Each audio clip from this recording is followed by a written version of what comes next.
नमस्कार, SBT news में आपका स्वागत है। पेश है 13 जून मंगलवार दोपहर 1:15 बजे राजस्थान की 15 बड़ी खबरें।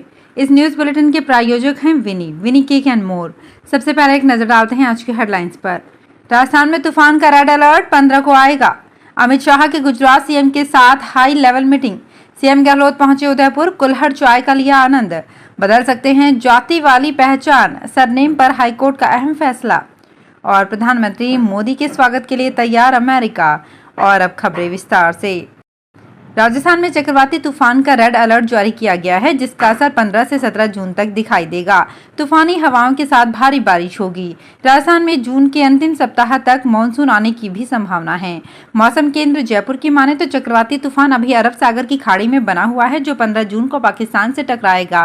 राजस्थान में डिप्रेशन के साथ कम दबाव का क्षेत्र बनाएगा। इससे राजस्थान के 4 संभागों में भारी बारिश और तेज हवाओं का जोर रहेगा।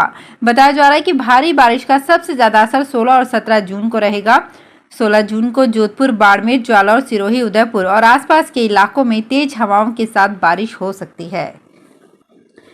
चक्रवात बिपरजॉय को लेकर केंद्र से लेकर गुजरात में सरकार अलर्ट मोड पर है। केंद्रीय गृह मंत्री अमित शाह दोपहर 3 बजे गुजरात सीएम भूपेंद्र पटेल के साथ हाई लेवल मीटिंग करेंगे। बताया जा रहा है कि गुजरात के मुख्यमंत्री भूपेंद्र पटेल और प्रभावित होने वाले 8 जिलों के सांसद भी वर्चुअल रूप से बैठक में भाग लेंगे। राजस्थान के मुख्यमंत्री अशोक गहलोत उदयपुर दौरे पर हैं। सीएम गहलोत देर रात उदयपुर की फतेह सागर पाल किनारे स्थित मुंबई बाजार पहुंचे, जहां उन्होंने कुल्हड़ में चाय की चुस्की का आनंद लिया। सीएम गहलोत ने कुल्हड़ में चाय का आनंद लेते हुए वहां मौजूद लोगों से बातचीत भी की। वहीं चाय पे चर्चा करते हुए लोगों ने अपनी समस्याओं से सीएम गहलोत को अवगत कराया। इसके साथ ही कुछ लोगों ने मुख्यमंत्री गहलोत को कुछ सुझाव भी दिए। इस दौरान उदयपुर की प्रभारी मंत्री रामलाल जाट, वल्लभनगर विधायक प्रीति शक्तावत, लाल सिंह झाला के साथ अन्य कांग्रेस पदाधिकारी भी मौजूद रहे।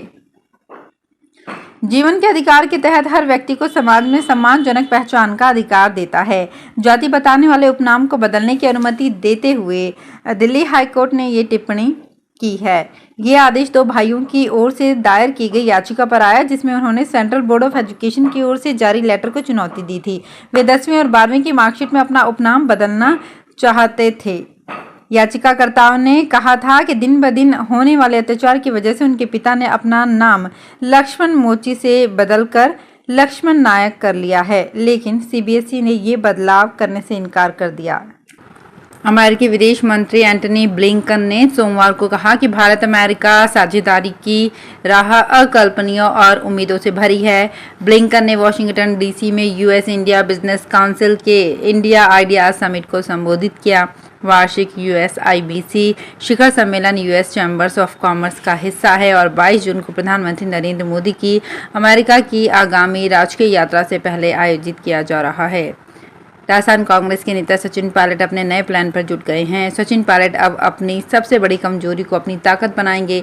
लिहाजा इस कड़ी में सचिन पायलट का कामकाज देख रही प्रशांत किशोर की कंपनी आई-पैक खाका तैयार करने में जुटी हुई है। दरअसल 2020 की बगावत और उसके बाद जब भी शक्ति परीक्षण का मौका आया तो सचिन पायलट इसमें पिछड़ गए।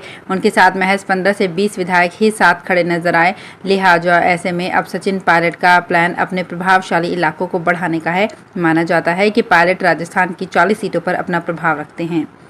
राजस्थान के जयपुर एयरपोर्ट पर 2 घंटे तक यात्री फ्री वाईफाई उपयोग कर सकेंगे। एयरपोर्ट प्रशासन ने सभी हवाई यात्रियों के लिए ये सुविधा दी है। अभी तक 45 मिनट तक उपयोग कर सकते थे, लेकिन अभी करीब 70% यात्री उपयोग लेते हैं फ्री वाईफाई की सुविधा। लेकिन अब इसकी अवधि 45 मिनट से 2 घंटे बढ़ा दी गई है।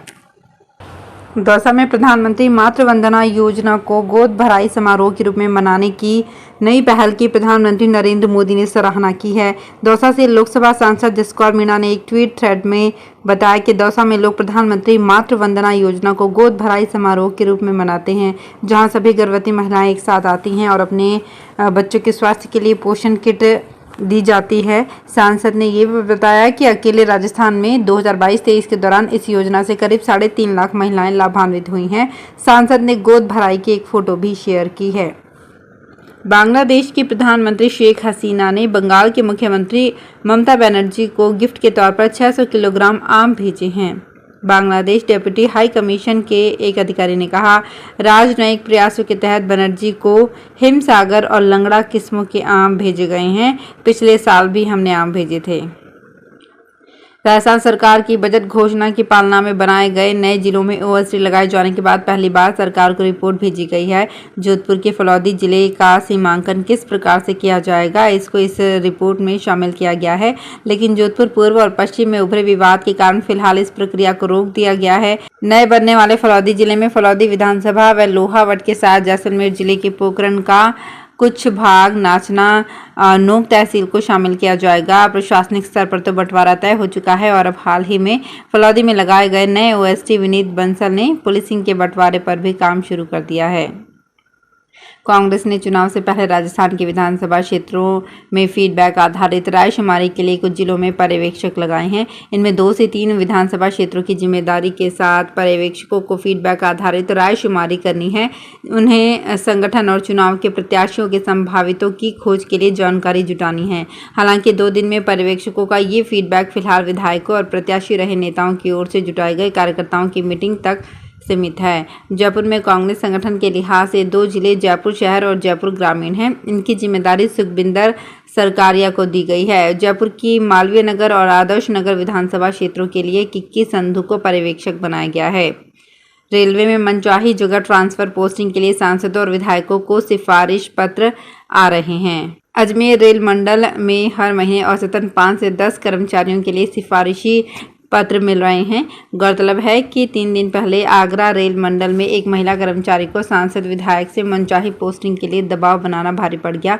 रेलवे ने पोस्टिंग के लिए सिफारिश करवाने पर महिला कर्मचारी की सेवा समाप्त कर दी है। रेलवे बोर्ड के अनुशासन और अपील नियम 1968 के तहत जनप्रतिनिधियों से सिफारिश करवाना सेवा नियमों का उल्लंघन माना गया है।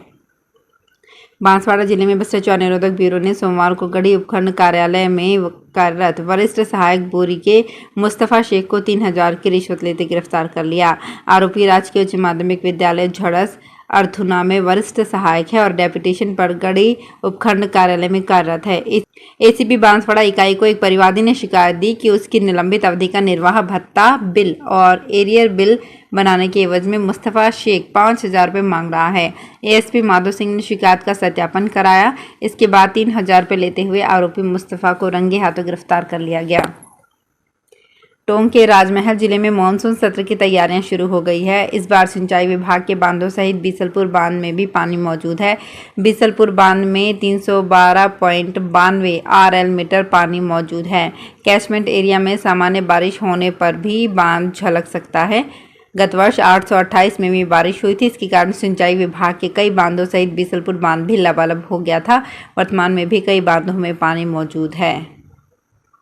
राजस्थान में फॉरेस्ट डिपार्टमेंट में 2400 से ज़्यादा पदों पर वैकेंसी निकली है। इसके लिए 10वीं पास से लेकर ग्रेजुएट उम्मीदवार फॉरेस्ट डिपार्टमेंट के ऑफिशियल वेबसाइट पर जाकर 30 जून तक ऑनलाइन अप्लाई कर सकते हैं। उम्मीदवारों का सिलेक्शन रिटन और फिजिकल टेस्ट के आधार पर किया जाएगा। इसमें सेलेक्ट होने पर उन्हें हर महीने 69,100 रुपये तक की सैलरी दी जाएगी। तो फिलहाल इस बुलेटिन में इतना ही। फिर हाजिर होंगे कुछ और बड़ी खबरों के साथ।